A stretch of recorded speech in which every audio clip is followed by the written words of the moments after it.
Hello guys, welcome to chem boost again. तो आज हम डिस्कस करने वाले हैं stereochemistry of organic compounds का लेक्चर नंबर 10, जिसमें हम बेसिकली कवर करने वाले हैं कि हमारे पास एनेंशियोमर्स क्या होते हैं और उनके एग्जाम्पल्स, देन डायस्टीरियोमर्स क्या होते हैं उनके एग्जाम्पल्स। फिर हम एक ब्यूटीफुल सा क्वेश्चन लेंगे जिसमें हम इस कॉन्सेप्ट को क्लियर करेंगे कि अगर मॉलिक्यूल्स हमारे पास दे रखे हों तो हम रिलेशन कैसे पिक करें कि ये एनेंशियोमर्स होंगे, डायस्टीरियोमर्स होंगे। उसके बाद हम देखेंगे रेसमिक मिक्सचर और उसमें फर्दर एक्सटर्नल कंपनसेशन देखेंगे। फिर हम देखेंगे मीजो कंपाउंड को, उसमें हम फर्दर इंटरनल कंपनसेशन को देखेंगे।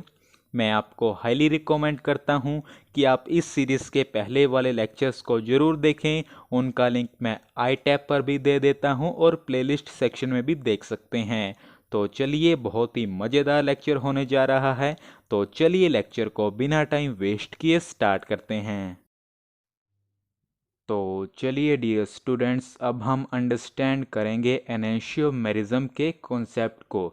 बहुत ही ब्यूटीफुल और इम्पोर्टेंट कॉन्सेप्ट है। बेसिकली हमारे पास जो एनेंशियोमेरिज्म है ये एक सिंपल काइंड है ऑप्टिकल आइसोमेरिज्म की, जिसे डिस्कवर किया था हमारे पास लुइस पोस्चर ने, जो कि हमारे पास एक फ्रेंच केमिस्ट हैं और उन्होंने 1848 में इसे डिस्कवर किया था। तो चलिए सबसे पहले हम एनेंशियोमेरिज्म की डेफिनेशन रीड करेंगे, देन मैं आपको एक्सप्लेन करूंगा। Optical isomers which are non-superimposable mirror images of each other are called enantiomers and the phenomenon is known as enantiomerism। कि हमारे पास वो ऑप्टिकल आइसोमर्स जो एक दूसरे के non super imposable mirror images हैं उन्हें हम बोलेंगे एनेंशियोमर्स, और जो ये फिनोमिनन है उसे हम बोलते हैं एनेंशियोमेरिज्म। तो आइए एग्जाम्पल देखते हैं और डेफिनेशन की थोड़ी और पिक्चर क्लियर करते हैं। अब देखिए हमारे पास एक ऑप्टिकल आइसोमर ये है और एक ऑप्टिकल आइसोमर ये है। अब ऑप्टिकल आइसोमर 1 ऑप्टिकल आइसोमर 2 की मिरर इमेज है या नहीं, हम ये चेक करते हैं। ये है हमारे पास, मान लीजिए mirror CS3 CS3 CH2 CH3 CH2 CH3 Cl Cl Cl Cl H H H H। तो यस, ये एक दूसरे के मिरर इमेजेस तो हैं। अब हम देखते हैं कि ये सुपर इम्पोजेबल हैं या नॉन सुपर इम्पोजेबल। तो इसको उठाकर इस पर रखो तो देखोगे तो इस साइड एच एच हैं और इस साइड सी एल हैं। तो ये नॉन सुपर इम्पोजेबल है। अगर दोनों सिमिलर होते तो सुपर इम्पोजेबल होते, जो कि हम ऑलरेडी डिस्कस कर चुके हैं। तो ये हमारे पास ऑप्टिकल आइसोमर्स जो हैं एक दूसरे के non superimposable mirror images हैं। तो हम इन्हें क्या बोलेंगे according to the definition? Enantiomers. और जो ये फिनोमिनन है इसे हम बोलते हैं एनेंशियोमेरिज्म। आया फील थोड़ा एनेंशियोमेरिज्म का? और डीप में चलते हैं। अब देखिए हमारे पास यहाँ हमने वर्ड यूज़ किया ऑप्टिकल आइसोमर्स। अगर आपको याद हो तो ऑप्टिकल आइसोमर्स हमारे पास क्या थे? ऐसे कंपाउंड्स जिनका मोलिकुलर और स्ट्रक्चरल फॉर्मूला तो सेम हो लेकिन डिफरेंट ऑप्टिकल एक्टिविटी हो। डिफरेंट ऑप्टिकल एक्टिविटी मतलब एक हमारे पास जो आइसोमर होगा वो डेक्स्ट्रोरोटेटरी होगा और जो दूसरा होगा वो लेवोरोटेटरी होगा। इसी तरीके से अब ये हमारे पास एनेंशियोमर्स हैं। तो ये वाला जो एनेंशियोमर होगा ये या तो डेक्स्ट्रोरोटेटरी होगा या लेवोरोटेटरी होगा। इसी तरीके से सेकंड भी हमारे पास या तो डेक्स्ट्रो होगा या लेवोरोटेटरी होगा। देखिए सिंपली हम देखकर नहीं बता सकते कि 1 डेक्स्ट्रोरोटेटरी होगा या 2 डेक्स्ट्रोरोटेटरी होगा। इसे हम डिटरमाइन करते हैं एक्सपेरिमेंटली। तो ये याद रखिएगा। अब ये तो कंफर्म है कि कोई ना कोई तो डेक्स्ट्रोरोटेटरी होगा और कोई ना कोई लेवोरोटेटरी होगा।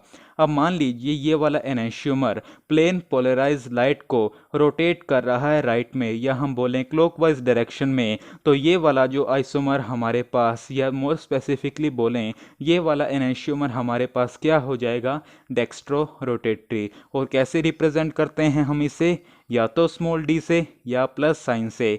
अब इस स्मॉल डी को कैपिटल डी के साथ मत मिक्स कर देना, कैपिटल डी कॉन्फ़िगरेशन है और जो स्मॉल डी और प्लस है ये ऑप्टिकल एक्टिविटी है।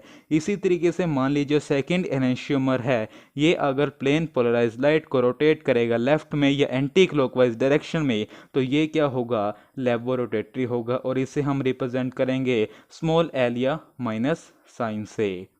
आया फील? एक बार पूरी स्टोरी को रिपीट कर देते हैं। हम देख रहे हैं एनेंशियोमेरिज्म।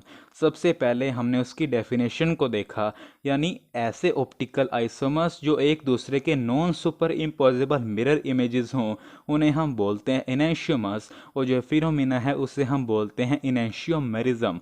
अब हमने वर्ड यूज़ किया ऑप्टिकल आइसोमर्स, यानी हमारे पास डिफरेंट ऑप्टिकल एक्टिविटी होगी। अगर हमारे पास पहला एनेंशियोमर डेक्स्ट्रोरोटेटरी है तो सेकंड क्या होगा, लेबोरोटेटरी। अगर मान लीजिए सेकंड डेक्स्ट्रोरोटेटरी होगा तो फर्स्ट क्या होगा, हमारे पास लेबोरोटेटरी हो जाएगा। अब जो एनेंशियोमर प्लेन पोलराइज लाइट को रोटेट करेगा राइट में या क्लॉकवाइज डायरेक्शन में, तो वो क्या होगा, डेक्स्ट्रोरोटेटरी, जिसे हम स्मॉल डी और प्लस साइन से दिखाते हैं।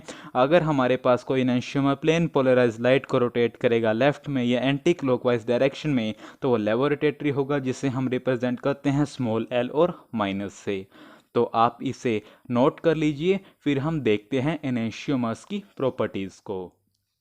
तो चलिए डियर स्टूडेंट्स, अब हम देखेंगे एनेंशियोमर्स की कुछ प्रॉपर्टीज़ को।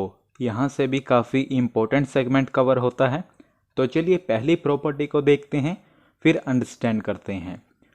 They have identical physical properties such as melting points, boiling points, densities, solubilities, refractive indices, etc.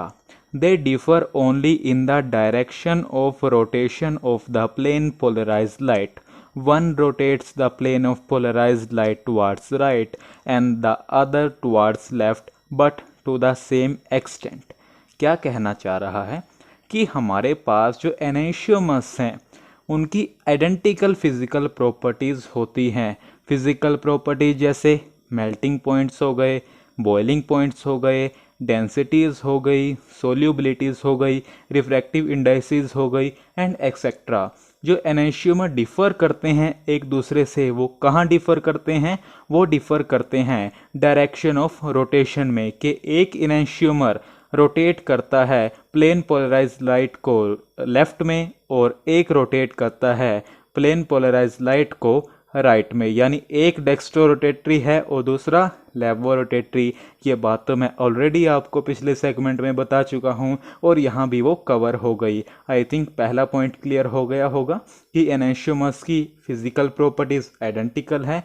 ये एक दूसरे से कहाँ डिफ़र करते हैं, अगर वन वर्ड में बताना हो तो सिंपली ऑप्टिकल एक्टिविटी में डिफ़र करते हैं। कोई पूछे थोड़ा और एक्सप्लेन करो तो आप बता दो भाई, अगर एक डेक्स्ट्रो रोटेटरी होगा तो दूसरा लेवो रोटेटरी, और फिर डेक्स्ट्रो और लेवो को भी अच्छे तरीके से एक्सप्लेन कर दो, जो कि ऑलरेडी हम डिस्कस कर चुके हैं।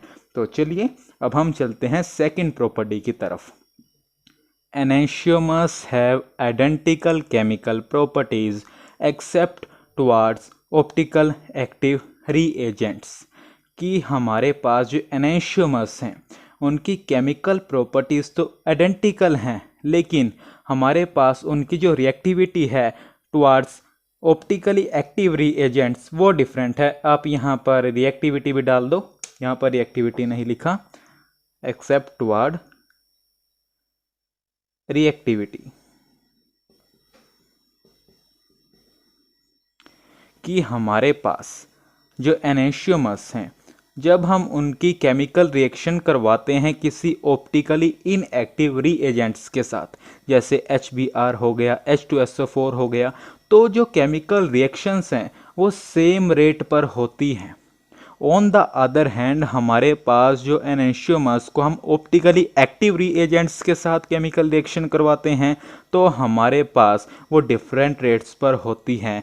यही बात यहाँ लिखी है कि उनकी केमिकल प्रॉपर्टीज़ तो आइडेंटिकल हैं, लेकिन उनकी जो रिएक्टिविटी है टुवार्ड्स ऑप्टिकली एक्टिव रीएजेंट्स वो डिफरेंट है। वो मैंने आपको बता दिया किस तरीके से, कि अगर हम उनकी chemical reaction optically inactive reagents के साथ करवाते हैं तो वो सेम रेट्स पर होती हैं, लेकिन अगर हम एनेंशियोमर्स की chemical reaction optically active reagents के साथ करवाते हैं तो वो डिफरेंट रेट्स पर होती है।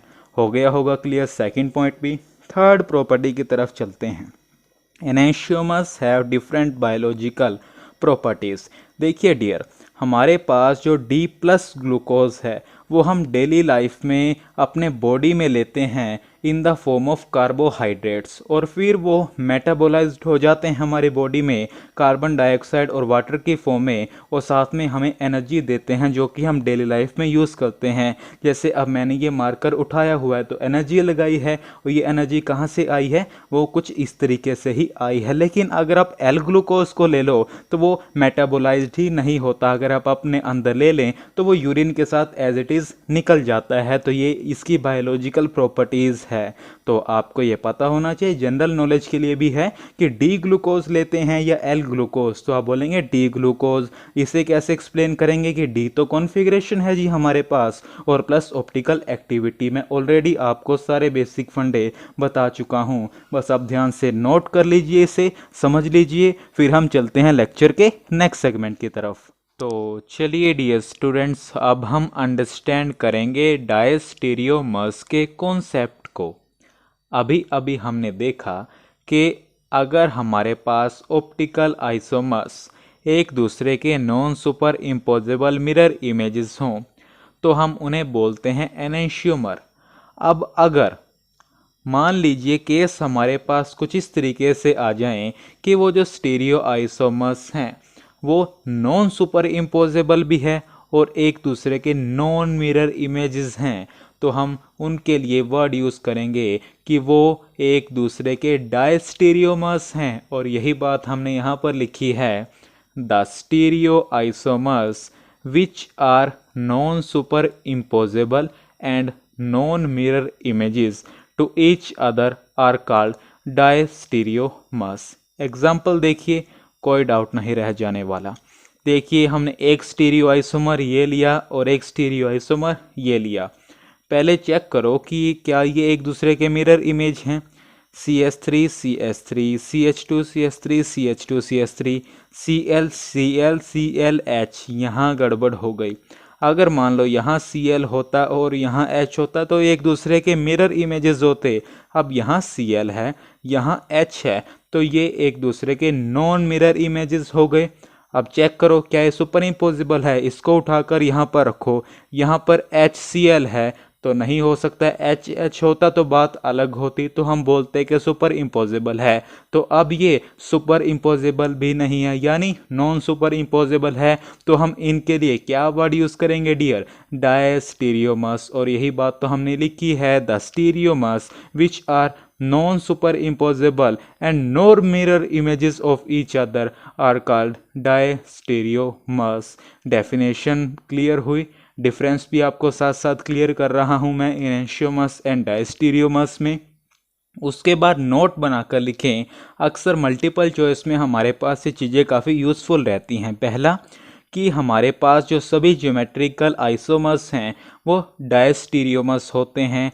अगर हमारे पास कोई क्वेश्चन पूछे कि अगर आपको डायस्टीरियोमर्स को सेपरेट करना हो तो आप क्या करेंगे, तो हम इन्हें सेपरेट कर सकते हैं बाय फ्रैक्शनल डिस्टिलेशन, और कई बुक्स में फ्रैक्शनल क्रिस्टलाइजेशन मेथड भी दिया हुआ है, तो वो कोई दिक्कत नहीं है। तो आप इसे नोट कर लीजिए, समझ लीजिए। फिर हम चलते हैं डायस्टीरियोमर्स की प्रॉपर्टीज़ की तरफ।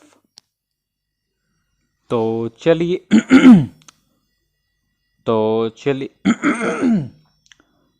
तो चलिए डियर स्टूडेंट्स, अब हम देखते हैं प्रॉपर्टीज़ ऑफ डायस्टीरियोमर्स। अगर एनेंशियोमर्स और उसकी प्रॉपर्टीज़ क्लियर हो गई तो ये अपने आप क्लियर हो जाने वाली हैं। पहली प्रॉपर्टी है, they have different physical properties such as melting points, boiling points, solubilities in a given solvent, densities, refractive indices, etc। कि इस केस में हमारे पास जो फिजिकल प्रॉपर्टीज़ हैं डायस्टीरियोमर्स की वो डिफरेंट रहेंगी। क्लियर हुई, डिफरेंस साथ साथ क्लियर हो रहा है। सेकंड देखते हैं, डायस्टीरियोमर्स में भी आइदर ऑप्टिकली एक्टिव और इनएक्टिव, कि डायस्टीरियोमर्स या तो ऑप्टिकली एक्टिव होंगे या ऑप्टिकली इनएक्टिव होंगे। ऐसा ये क्यों बोल रहे हैं? क्योंकि अभी अभी मैंने जस्ट आपको नोट लिखवाया कि जो ज्योमेट्रिकल आइसोमर्स हैं वो डायस्टीरियोमर्स होते हैं, और जो ज्योमेट्रिकल आइसोमर्स हैं वो हमारे पास ऑप्टिकली इनएक्टिव होते हैं, तो बाकी के जो होते हैं वो यूजुअली ऑप्टिकल एक्टिव होते हैं। तो इस केस में इसीलिए कहा गया है कि अगर ज्योमेट्रिकल आइसोमर्स हैं तो ऑप्टिकली इनएक्टिव होंगे, अदरवाइज हमारे पास यूजुअली ऑप्टिकली एक्टिव होते हैं। दैट्स वाई इसने यहाँ पर कहा कि जो डायस्टीरियोमर्स हैं वो may be either optically active और इनएक्टिव। क्लियर हुआ ये भी। थर्ड देखते हैं, rates of reactions of diastereomers with chiral और achiral reagents are generally different. वहाँ पर हमारे पास क्या था कि ए कायरल के साथ तो सभी केमिकल रिएक्शन सेम रेट्स पर हो रही थी और कायरल के साथ डिफरेंट रेट्स पर हो रही थी, लेकिन यहाँ पर बोल रहा है कि कायरल और ए कायरल रिएजेंट्स के साथ हमारे पास जो रेट्स हैं रिएक्शन की वो जनरली डिफरेंट होते हैं। ऐसा बेसिकली इसलिए होता है डियर क्योंकि डायस्टीरियोमर्स में हमारे पास एक पर्टिकुलर रिएक्शन के लिए डिफरेंट एक्टिवेशन एनर्जीज होती हैं। हैंस क्लियर है कि उनके डिफरेंट रेट्स ही होंगे, जैसा कि हमने 12th में केमिकल काइनेटिक्स में ये सब देखा हुआ है। कोई दिक्कत नहीं है, सिर्फ इतना याद रखें कि जो हमारे पास रेट्स ऑफ रिएक्शन है डायस्टीरियोमर्स की वो कायरल और अकायरल रिएजेंट्स के साथ जनरली डिफरेंट होती है। रीज़न मैंने आपको बता दिया कि डायस्टीरियोमर्स में एक पर्टिकुलर रिएक्शन के लिए हमारे पास डिफरेंट एक्टिवेशन एनर्जीज होती हैं, तो वैसी बात है डिफरेंट रेट्स होंगे ही होंगे।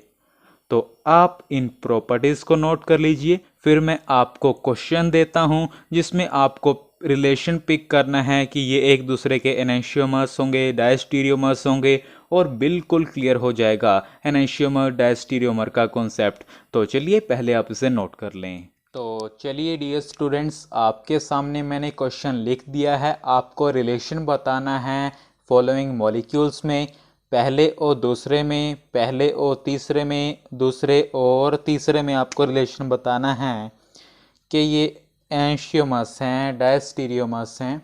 कॉन्सेप्ट आपके पास है कि अगर non superimposable mirror images हैं तो एनेंशियोमर, अगर non superimposable non mirror images हैं तो हमारे पास डायस्टीरियोमर्स होंगे। पॉज बटन की हेल्प लें, खुद से ट्राई करें, अदरवाइज हम डिस्कस करेंगे ही। कर लिया ट्राई? तो चलिए सॉल्यूशन में देखते हैं, पहले और दूसरे में रिलेशन देखते हैं। अब देखिए हमारे पास पहला और दूसरा, अब चेक कीजिए क्या एक दूसरे की मिरर इमेजेस हैं। OH OH BR BR H H H H CS3 CS3 CS3 CS3, जी बिल्कुल ये एक दूसरे के मिरर इमेजेस हैं। ये एक दूसरे के non superimposable mirror images हैं। तो पहले और दो क्या हो गए आपस में? एनेंशियोमर। होपफुली सभी का ठीक हुआ होगा। ये हो गए एक दूसरे के एनेंशियोमर्स। आगे चलिए, फर्स्ट एंड थर्ड में देखिए, OH OH BR H, देखिए यहाँ पर तो ये एक दूसरे के मिरर इमेजेस ही नहीं है। उठाकर देखो, H है OH है, मैच ही नहीं हो रहे, तो ये नॉन सुपर इम्पोजेबल भी हैं। तो non superimposable non mirror image क्या होंगे dear? Diastereomers. Very nice, diastereomers. उसके बाद देखिए सेकंड एंड थर्ड में, OH OH नहीं सॉरी, इधर से देखेंगे H H OH OH, ये तो एक दूसरे के मिरर इमेज भी नहीं है। क्या सुपर इम्पोजिबल है? उठाओ इसको, रखो यहाँ पर। OH है लेकिन यहाँ H है, यहाँ BR है, मैच ही नहीं हो रहे। तो ये एक दूसरे के non super imposable non mirror images हैं। तो ये भी क्या हो गए? डायस्टीरियोमर्स। आई थिंक अब कोई डाउट नहीं रह गया होगा एनेंशियोमर्स और डायस्टीरियोमर्स से रिलेटेड। पिक कैसे करना है रिलेशन वो भी मैंने बता दिया। बस कॉन्सेप्ट जिसको पता लग गया जो हमने बताया अभी कि नॉन सुपर इम्पोजेबल हैं लेकिन मिरर इमेजेस हैं तो enantiomer, non superimposable non mirror images हैं तो हमारे पास डायस्टीरियोमर्स। तो आप इसे नोट कर लीजिए। फिर हम चलते हैं लेक्चर के नेक्स्ट सेगमेंट की तरफ। तो चलिए डियर स्टूडेंट्स, हमने एनेंशियोमर्स और डायस्टीरियोमर्स के कॉन्सेप्ट को सीख लिया है। तो अब टाइम है रेसमिक मिक्सचर के बारे में जानने का। ध्यान से सुनिए, हम क्या करते हैं, 2 एनेंशियोमर्स लेते हैं उनकी इक्वल अमाउंट्स को आपस में मिक्स करते हैं तो हमारे पास जो मिक्सचर बनता है उसमें खास बात यह है कि वो ऑप्टिकली इनएक्टिव होता है और उस मिक्सचर को हम बोलते हैं रेसमिक मिक्सचर या रेसमिक मॉडिफिकेशन। यही बात हमने यहाँ लिखी है। When equal amounts of two enantiomers are mixed together, it gives an optically inactive form called the racemic mixture और racemic modification।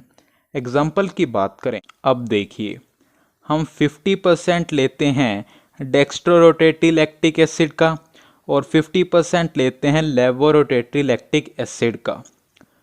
इस केस में स्पेसिफिक रोटेशन है हमारे पास +3.82, इसमें हमारे पास स्पेसिफिक रोटेशन है -3.82। हमने जब इनको मिक्स किया तो हमारे पास मिक्सचर बना जिससे हम बोलते हैं रेसमिक मिक्सचर और उसको हम कुछ इस तरीके से दिखाते हैं प्लस उसके नीचे माइनस। इसका मतलब है कि हमारे पास यहाँ पर लैक्टिक एसिड का रेसमिक मिक्सचर है और इस केस में हमारे पास स्पेसिफिक रोटेशन देखिए 0 आ जा रही है और यही बात तो हमारे पास डेफिनेशन बता रही है कि जब हम इक्वल अमाउंट्स लेते हैं टू एनेंशियोमर्स का और उसे मिक्स करते हैं एक साथ तो हमारे पास एक मिक्सचर बनता है जिसे हम बोलते हैं रेसमिक मिक्सचर। और ख़ास बात उसमें क्या है कि वो ऑप्टिकली इनएक्टिव है। अब है ना मज़ेदार बात कि हमें पता है कि ये डेक्स्ट्रोरोटेटरी है, प्लेन पोलराइज लाइट को राइट में रोटेट कर रहा है और ये लेवोरोटेटरी है, ये प्लेन पोलराइज लाइट को लेफ्ट में रोटेट कर रहा है। लेकिन जो हम इनका मिक्सचर ले रहे हैं वो ऑप्टिकली इनएक्टिव है। तो ये कैसे? तो अब इसको समझेंगे नेक्स्ट सेगमेंट में। फॉर द टाइमिंग इसे नोट करें। और मैं फिर कह रहा हूँ हम सिर्फ देखकर नहीं बता सकते कि ये डेक्स्ट्रोरोटेटरी होगा ये लेवोरोटेटरी होगा। हम सिर्फ ऐसा एज्यूम करते हैं। अगर हमें रियली में बताना है कि कौन सा डेक्स्ट्रोरोटेटरी है कौन सा लेवोरोटेटरी है तो हम ऐसा एक्सपेरिमेंटली ही बता सकते हैं। तो आप इसे नोट करें फिर हम इसके पीछे का रीज़न जानते हैं। तो चलिए डियर स्टूडेंट्स, अभी अभी एक हमें डाउट आया कि हमने जब DL आइसोमर्स के इक्विमोलर अमाउंट्स को मिक्स किया एक सॉल्वेंट में तो जो सॉल्यूशन मिला वो इनएक्टिव मिला। तो वो आखिर इनएक्टिव क्यों? तो उसका आंसर है the inactivity of solution is due to external compensation. अब ये क्या भला है? अब इसे कुछ इस तरीके से समझिए कि ये वाला आइसोमर भी कुछ रोटेशन शो करेगा और ये वाला आइसोमर भी कुछ रोटेशन शो करेगा। अब वो अमाउंट ऑफ रोटेशन तो दोनों आइसोमर इक्वल शो करते हैं लेकिन जो ये रोटेशन शो करता है उसका एग्जैक्टली अपोजिट ये वाला आइसोमर रोटेशन शो करता है। तो वो रोटेशन को बैलेंस कर लेते हैं, कंपनसेट कर देते हैं। इसी वजह से हमारे पास जो सोल्यूशन मिलता है वो इनएक्टिव मिलता है। यही बात तो यहाँ सीधा सीधा समझ आ रही है। इस केस में स्पेसिफिक रोटेशन +3.82 है और इसमें -3.82। देखिए हमारे पास मैग्नीट्यूड तो इक्वल है लेकिन अपोजिट साइन है, वही यहाँ पर थ्योरेटिकली बताने की कोशिश की गई है। तो आइए एक बार रीड कर देते हैं, कोई डाउट नहीं रह जाने वाला। External compensation. If equimolar amounts of D and L isomers are mixed in a solvent, the solution is inactive.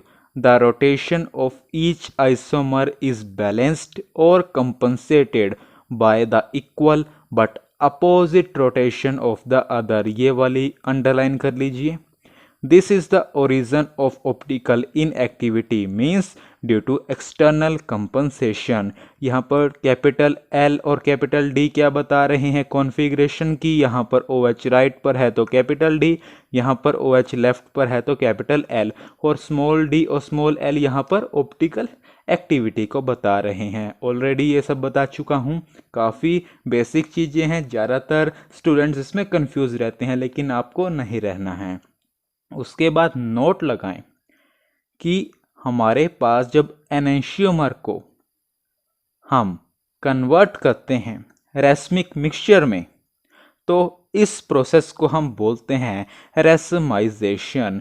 यही बात हमने यहाँ लिखी है, the process of converting an enantiomer of an optically active compound into the racemic mixture is called racemisation. काफ़ी important definition है dear ये, तो आप इसे नोट कर लीजिए।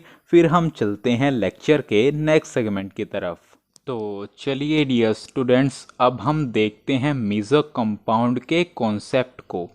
इसके बारे में हालांकि हमने टच लिया था जब हम देख रहे थे some important facts about optically active compounds. यहाँ पर थोड़ा और डिटेल में डिस्कस करते हैं।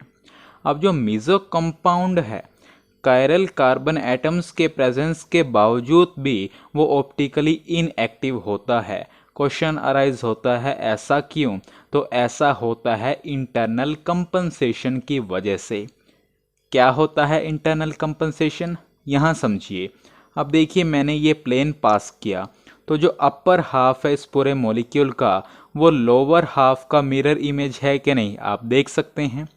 तो जो अपर हाफ रोटेशन करता है और जो लोअर हाफ रोटेशन करता है वो इक्वल तो होते हैं, लेकिन जो नीचे वाले की रोटेशन है वो अपोजिट होती है ऊपर वाले के रोटेशन के, यानी इक्वल एंड अपोजिट रोटेशन। तो एक दूसरे के रोटेशन को कैंसिल कर देते हैं और हमारे पास जो पूरा मॉलिक्यूल है वो ऑप्टिकली इनएक्टिव हो जाता है, क्योंकि हमने कहा है कि नेसेसरी और सफिशिएंट कंडीशन क्या है ऑप्टिकली एक्टिविटी की, कि पूरा मॉलिक्यूल कायरल होना चाहिए एक, क्योंकि हमने देख रखा है कि 2 और मोर कायरल कार्बन एटम्स की प्रेजेंस ही नहीं बल्कि पूरे मॉलिक्यूल की कायरलिटी एक मॉलिक्यूल को ऑप्टिकली एक्टिव बनाती है। तो यही बात हमने यहाँ पर लिखी है, पढ़ लेते हैं internal compensation. The force of rotation due to one half of the molecule is balanced by the opposite and equal force due to the other half. The optical inactivity so produced is said to be due to internal compensation. It occurs whenever a compound containing 2 or more asymmetric carbon atoms has a plane of symmetry. कि ऐसा कब होता है? जब हमारे पास 2 या मोर chiral carbon atoms present हो और उनमें प्लेन ऑफ सिमेट्री हो, जैसा कि मैंने आपको ऑलरेडी एक्सप्लेन कर दिया है। अब देखिए, इस केस में हमारे पास optical inactivity within the molecule हो रही है, तो अगर क्वेश्चन अराइज हो क्या हम इन्हें एक्टिव कंपोनेंट्स में सेपरेट कर सकते हैं, तो नहीं। रीज़न दे चुका हूं कि हमारे पास जो ऑप्टिकल इनएक्टिविटी है वो विद इन द मॉलिक्यूल हुई है, तो यही बात यहाँ लिखी है, the optical inactivity in meso compound arises within the molecule, so the question of separation into active components does not arise.